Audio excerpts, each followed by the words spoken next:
are many traits or characteristics that are associated with autism.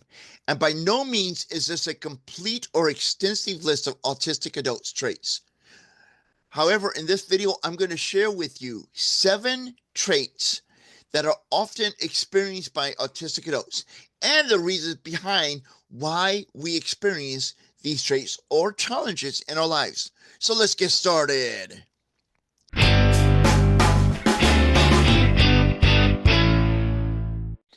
Hey, Define Yourselfers, I am Chris, aka The Confident Autistic from theconfidentautistic.com.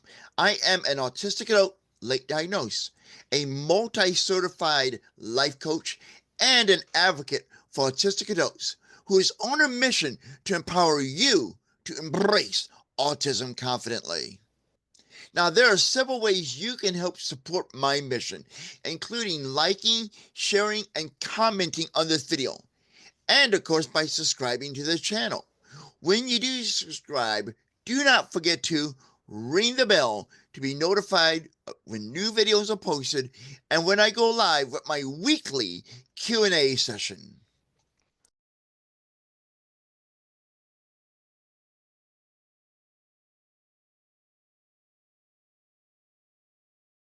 Now let's get into the list of 7 adult autistic traits and why we experience them. And the first one is an intense drive to get to the bottom of an area of curiosity or to learn everything on a topic of interest. Now, this phenomenon or characteristic is caused by a phenomenon called special interests. Now, special interests are characterized by a focused and absorbing fascination with specific subjects, often stemming from our unique neurological processing that can lead to a deep dive into details and desire for comprehensive understanding. Difficulties in noticing and distinguishing emotions, hunger, thirst, and or physical illness. There are many possible contributing factors to these challenges for us autistic adults, and they include a difference in interoception. Now, interoception refers to our ability to sense internal body statuses. Another reason we could be experiencing these challenges is alexithymia. And this is a condition characterized by difficulties identifying and describing one's emotions. Sensory processing could be another contributing factor for why we face these challenges. And sensory processing differences is a amplification or dulling of body sensations that we may experience. So some sensations may be a lot stronger. Some we may not even feel or barely notice. Like we could have a toothache, for example, and if that area of our senses is kind of dulled, we might not even notice the pain, which in a way is a good thing, but bad way, you need to know the pain so you know you need to go to the dentist, right? Yeah, that makes sense to me. Now, another reason we struggle in this area may be our cognitive processing style.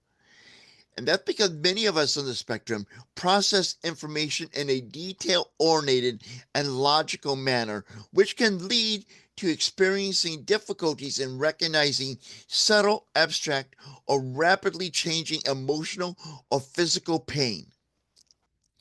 Our challenges in emotional regulation will make it more difficult for us to respond or cope effectively to our emotions.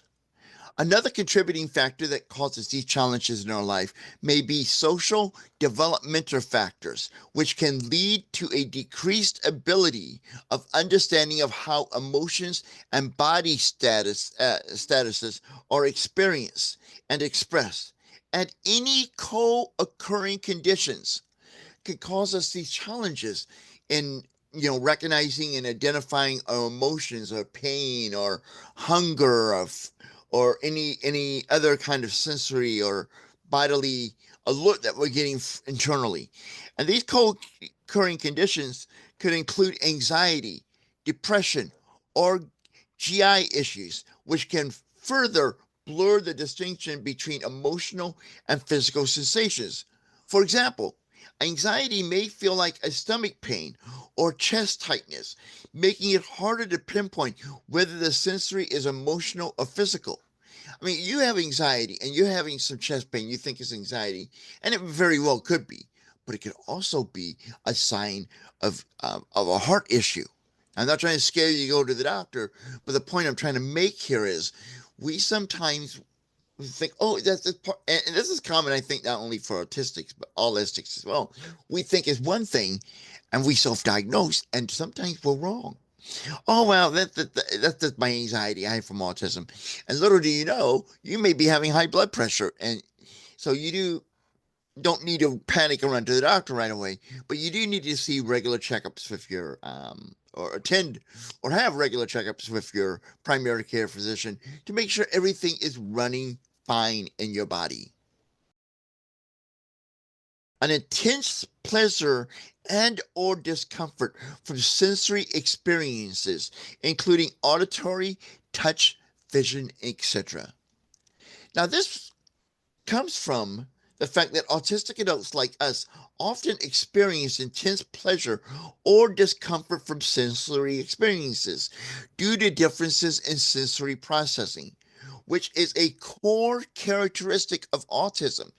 These differences are rooted in the way the brain processes, integrates, and responds to sensory input and can vary widely from one autistic person to another autistic person. Desire to seek out sensory experiences, including skin picking, carrying around essential oils, playing songs on repeat, intense exercise to feel the burn of muscles. Now, the latter one is not me because I'm in the fitness protection program. I don't exercise. My idea of exercising is getting up from my chair, going to the front door, and accepting my McRib from the DoorDash delivery person, and then going back to my chair. However, many autistic adults often seek specific sensory experiences because these activities provide regulation, comfort, and a sense of control over their sensory and emotional worlds.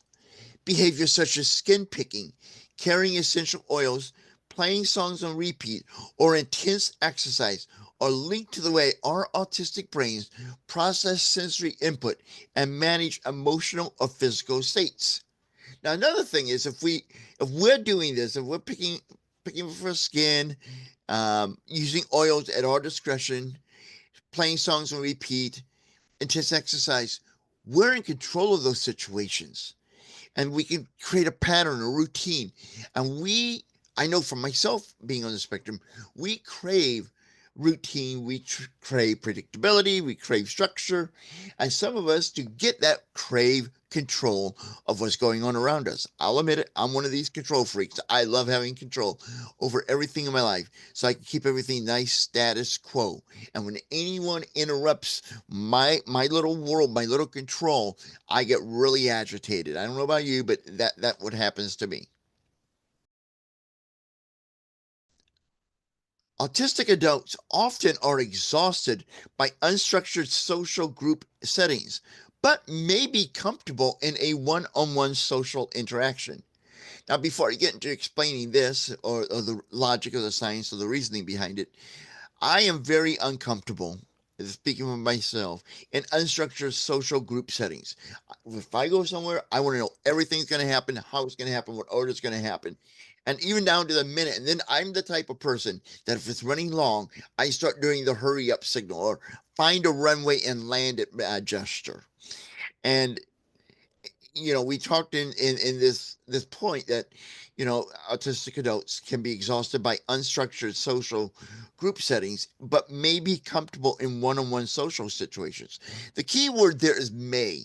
I'm I'm more comfortable in a one-on-one social situation than I am by an unstructured group settings, but I'm not completely comfortable in one-on-one social interactions.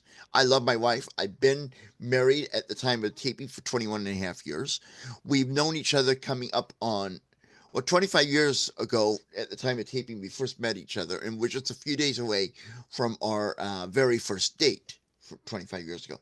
So I've known her for a while and I love her very much, but I still get uncomfortable in a one-on-one social interaction or any kind of interaction with my wife. It is still very challenging to me. I don't know why, but it is. Now, the reason that autistic adults become exhausted by unstructured social group settings but may be comfortable in one-on-one social interactions centers around the fact that we may thrive in a one-on-one interaction, but due to differences in sensory processing, social dynamics, and energy management, we may struggle with unstructured social group settings. Now, a common complaint I hear within the autistic community, and I experience this myself, are sleep issues. It's number 6 on our list of 7. Sleep challenges are common in autistics, and they can manifest as difficulty falling asleep. I have that problem. Staying asleep. I have that problem. Or experiencing restful sleep. I also have that problem. I have the trifecta. I just realized that. These challenges come from a combination of neurological, sensory, and psychological factors.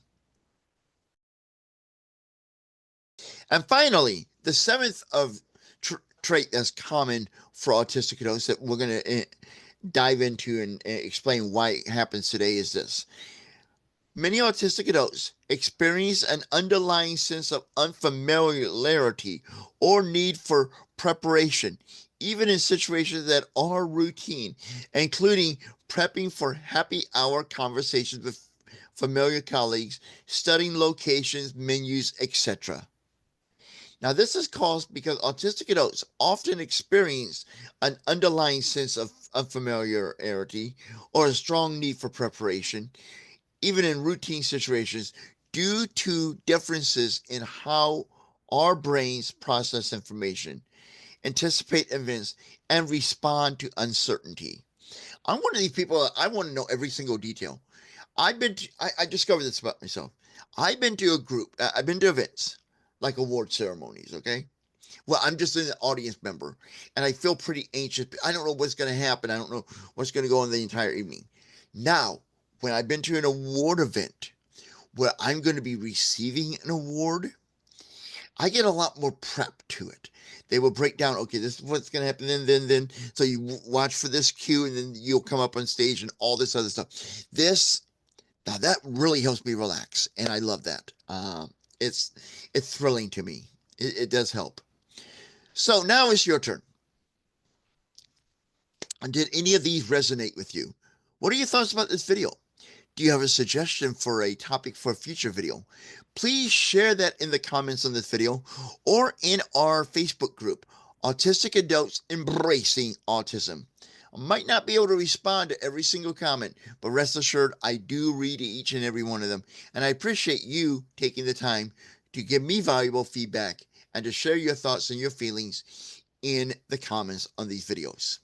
So until next time, this is the Confident Autistic reminding you that now is the time for you to embrace autism confidently. Join me live Thursday nights for the Confident Autistic Live, where I answer your questions, we discuss this week's videos, offer support, and more. The fun starts Thursday at 7 p.m. Central Time in the US of A. Be sure to click the bell when you subscribe to the channel to be notified when the party begins.